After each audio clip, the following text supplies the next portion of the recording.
अजीत अंजुम जो भारत के ख्याति प्राप्त पत्रकार हैं, जो पत्रकारिता में नजीर भी माने जाते हैं, उनके खिलाफ बिहार में चुनाव आयोग की कलई खोलने पर और अधिकारियों की निष्क्रियता पर उन्होंने जो खबर दिखाई, उससे खुंदस खाकर बिहार सरकार ने अजीत अंजुम पर FIR कर दिया। ये सरकार जब भी डरती है पत्रकारों से तो हमेशा पुलिस को आगे करती है।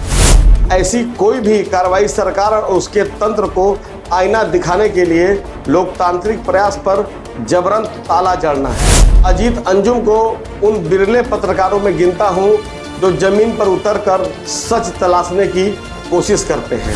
अंजुम के प्रकरण में बिहार सरकार ने बहुत ही निहायत निंदनीय और घटिया काम किया है। उनके ऊपर जो FIR दर्ज करने का आदेश है वो सुप्रीम कोर्ट के फैसले का खुला उल्लंघन है। पुलिस इतनी निरंकुश हो चुकी है कि सुप्रीम कोर्ट के आदेश को वो मानने के लिए तैयार नहीं है। प्रेस काउंसिल ऑफ इंडिया के पूर्व चेयरमैन और पूर्व मुख्य न्यायाधीश मार्कंडेय काटजू ने कहा है कि बगैर ACP स्तर या CO स्तर की विवेचना के बाद ही पत्रकारों पर कोई मुकदमा किया जाए। चुनाव आयोग पूरी तरह से ऋण विहीन हो चुका है।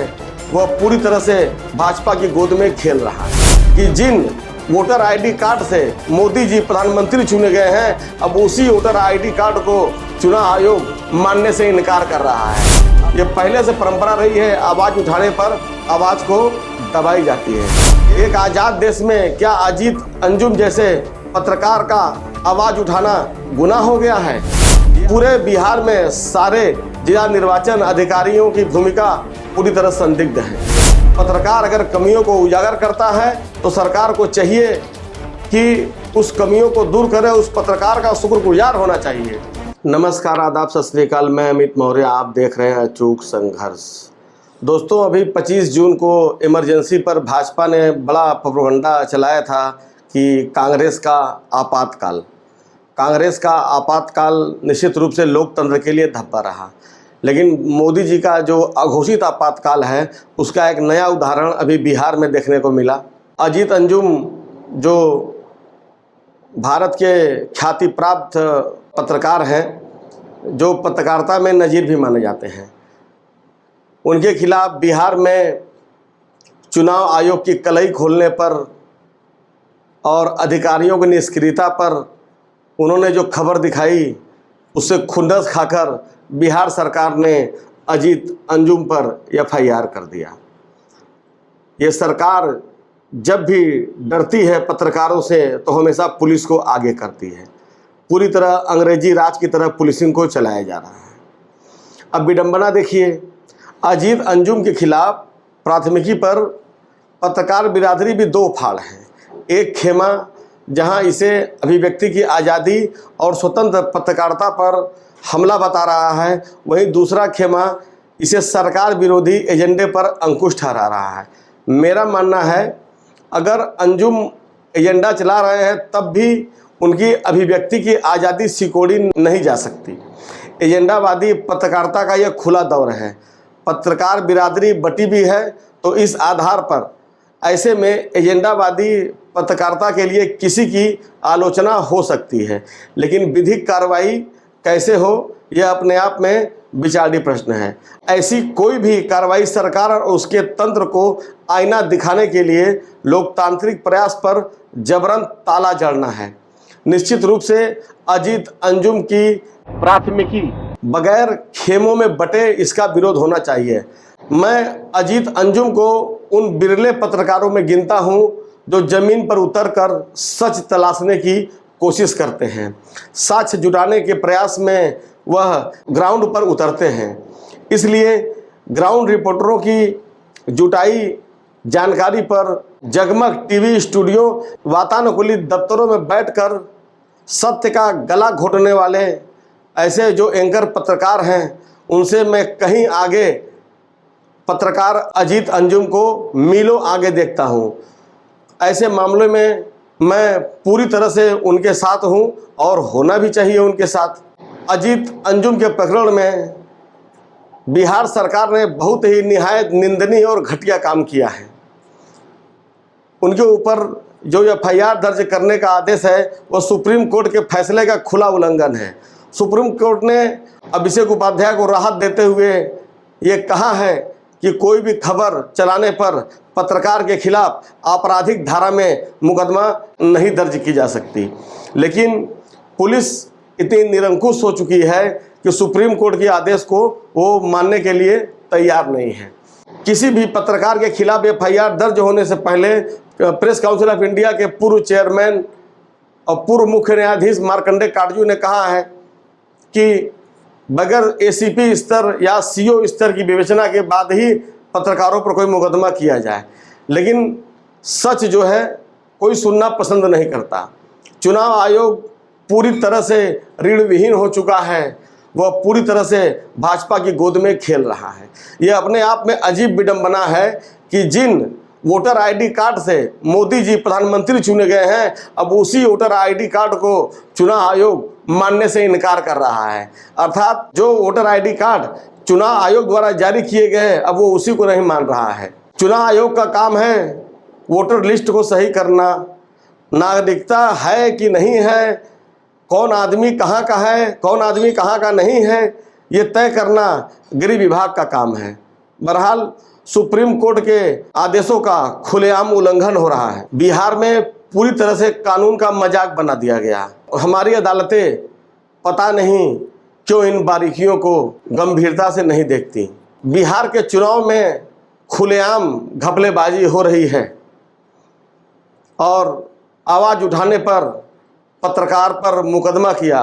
अजीत अंजुम को मैं सैल्यूट करता हूं कि मुकदमा होने के बाद वो डरे नहीं, क्योंकि मुकदमा जो है पत्रकार का गहना होता है। वो मुकदमा हत्या, लूट, अपहरण या बलात्कार का न हो। ये पहले से परंपरा रही है, आवाज़ उठाने पर आवाज़ को दबाई जाती है। एक पत्रकार को भारतीय संविधान के अनुच्छेद 19 के तहत अभिव्यक्ति और वाक स्वतंत्रता की जो आज़ादी है, उसे दंड संहिता के अंतर्गत कैसे और कितना प्रतिबंधित किया जाए, सरकार उसी पर काम करती है। और एक थानेदार चंद घंटों में सरकार के आगे दुम हिलाते हुए एक फर्जी मुकदमा दर्ज कर लेता है। चुनाव आयोग जो अब केचुआ के नाम से मशहूर हो चुका है, ये बहुत ही गंभीर और सोचनीय प्रश्न है। कभी चुनाव आयोग टीएन सेशन के समय एक आदर्श चुनाव कराने के लिए जाना जाता था, अब वही चुनाव आयोग भारतीय जनता पार्टी के गोद में बैठकर उसका आधिकारिक प्रवक्ता हो गया है। एक आज़ाद देश में क्या अजीत अंजुम जैसे पत्रकार का आवाज़ उठाना गुनाह हो गया है? ये आज़ाद भारत है?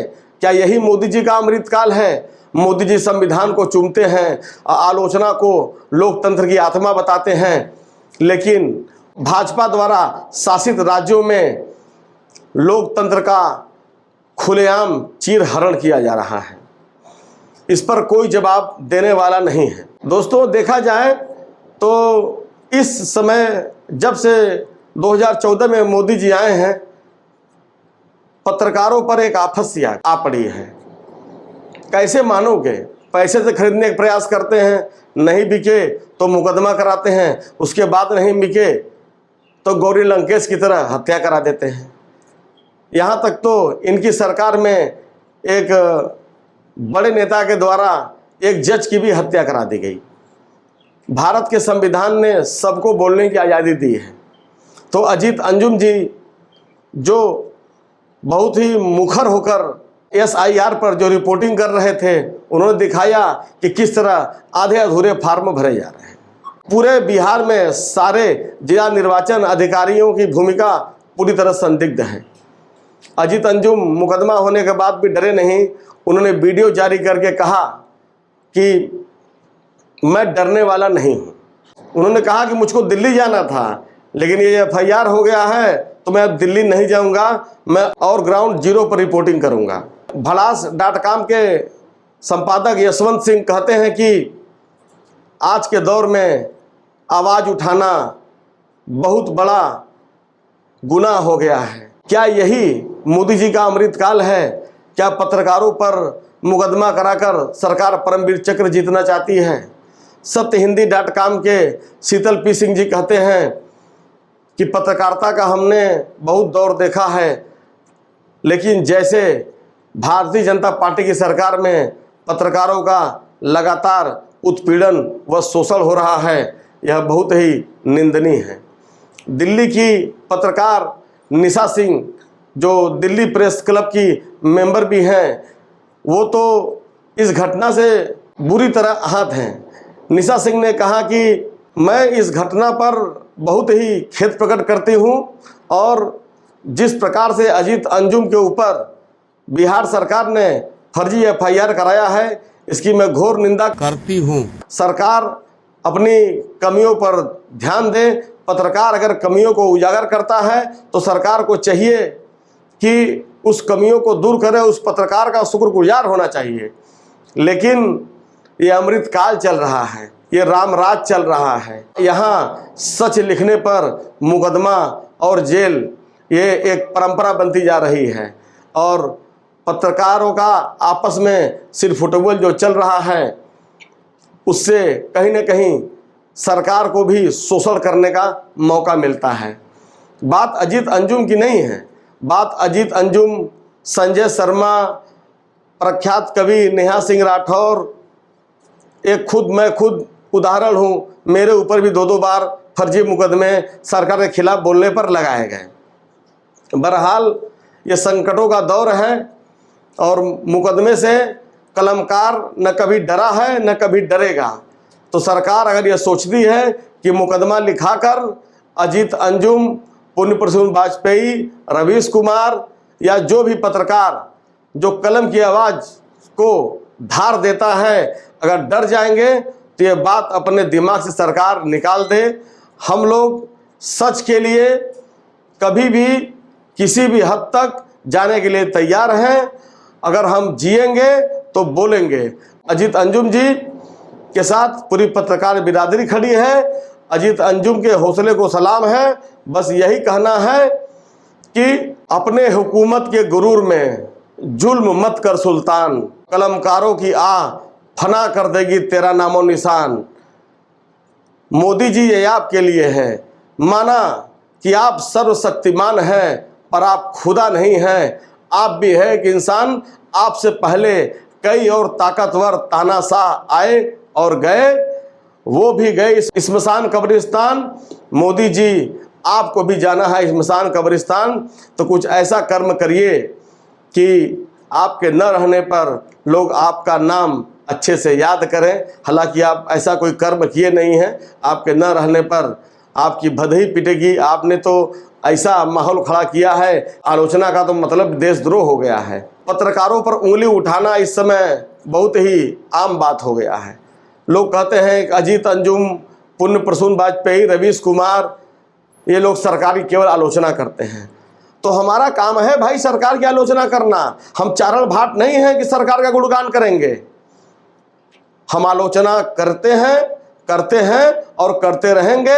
सरकार चाहे किसी की हो, पत्रकार कभी किसी व्यक्ति की आलोचना नहीं करता। उस पद पर बैठे उस सरकारी संवैधानिक कुर्सी पर आलोचना करता है जिसकी जवाबदेही जनता द्वारा तय की गई है। नमो बुद्धाय, जय संविधान।